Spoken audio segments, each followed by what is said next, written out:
السلام علیکم ورحمۃ اللہ وبرکاتہ۔ نحمدہ ونصلی علی رسولہ الکریم، اما بعد فاعوذ باللہ من الشیطان الرجیم، بسم اللہ الرحمن الرحیم۔ رب اشرح لی صدری ویسر لی امری واحلل عقدۃ من لسانی یفقہوا قولی۔ رب زدنا علما، اللہم فقہنا فی الدین، اللہم انا نسألک علما نافعا وعملا متقبلا ورزقا حلالا طیبا، الہی آمین۔ عزیز سامعات، سورۃ ملک کا سلسلہ جاری ہے۔ آج ہم پڑھیں گے آیت نمبر 6 تا 11۔ سورۃ الملک کی تفسیر دیکھیں گے آیت نمبر 6 سے۔ اعوذ باللہ من الشیطان الرجیم، وَلِلَّذِينَ كَفَرُوا بِرَبِّهِمْ عَذَابُ جَهَنَّمَ وَبِئْسَ الْمَصِيرُ۔ جن لوگوں نے اپنے رب سے کفر کیا ان کے لیے جہنم کا عذاب ہے اور وہ بہت ہی برا ٹھکانہ ہے۔ سورۃ ملک کی پہلی 5 آیات میں اللہ تعالیٰ نے اپنی توحید کا تذکرہ کیا ہے، اپنی صفات بیان کی ہے اور توحید کے دلائل دیے ہیں۔ اب آیت 6 سے کفار کا ذکر شروع ہو رہا ہے جو اللہ کی صفات کا انکار کرتے ہیں اور انہیں عذاب کی وعید سنائی گئی ہے۔ اذا القوا فیہا سمعوا لہا شہیقا وہی تفور۔ سورۃ ملک کی آیت نمبر 7 ہے۔ جب وہ کفار جہنم میں ڈالے جائیں گے تو اس کی چنگاڑ سنیں گے اور وہ جوش مار رہی ہوگی۔ شہیقاً، شہیق گدھے کی آواز کے لیے استعمال ہوتا ہے۔ جانوروں میں سب سے بری اور ناپسندیدہ آواز گدھے کی ہوتی ہے۔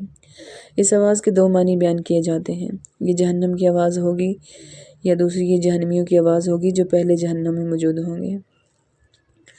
صحیح مسلم کی 7164 حدیث ہے، رسول اللہ صلی اللہ علیہ وآلہ وسلم نے فرمایا، جہنم کو لایا جائے گا، اس دن جہنم کی 70,000 لگامیں ہوں گی اور ہر ایک لگام کو 70,000 فرشتے پکڑے ہوئے کھینچ رہے ہوں گے۔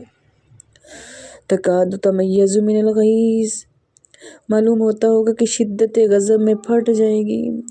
کلما القی فیہا فوج، جب کبھی کوئی گروہ اس میں ڈالا جائے گا، سألہم خزنتہا، اس کے دروغے ان سے پوچھیں گے، یعنی جہنم کا دروغہ ان سے پوچھیں گے، الم یأتیکم نذیر، کیا تمہارے پاس کوئی ڈرانے والا نہیں آیا؟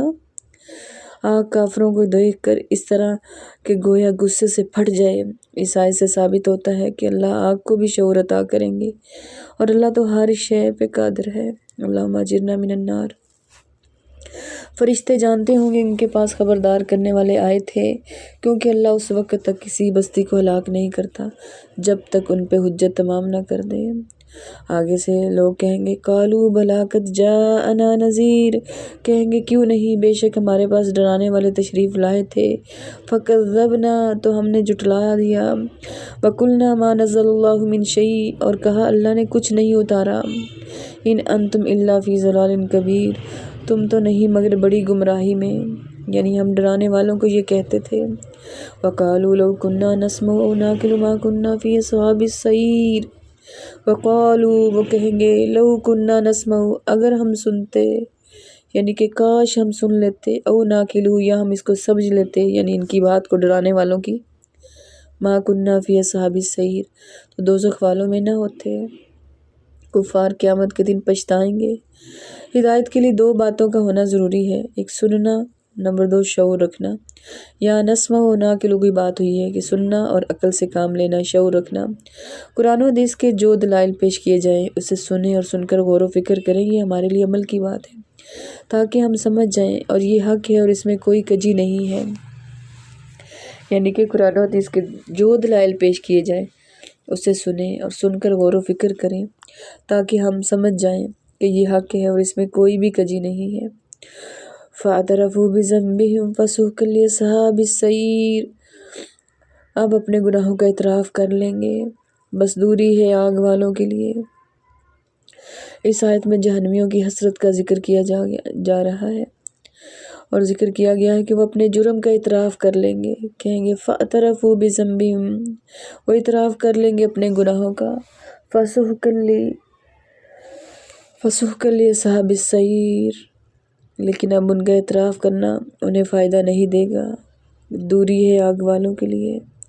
اللہم اجرنا من النار، اللہم انا نسألک علما نافعا وعملا متقبلا ورزقنا حلالا طیبا۔ الہ العالمین، ہم تجھ سے نفع مند علم کا سوال کرتے ہیں، قبول ہو جانے والے عملوں کا سوال کرتے ہیں، اور تجھ سے حلال طیب رزق کا سوال کرتے ہیں۔ اللہم اجرنا من النار، اللہ ہمیں آگ سے بچا لینا، الہی آمین۔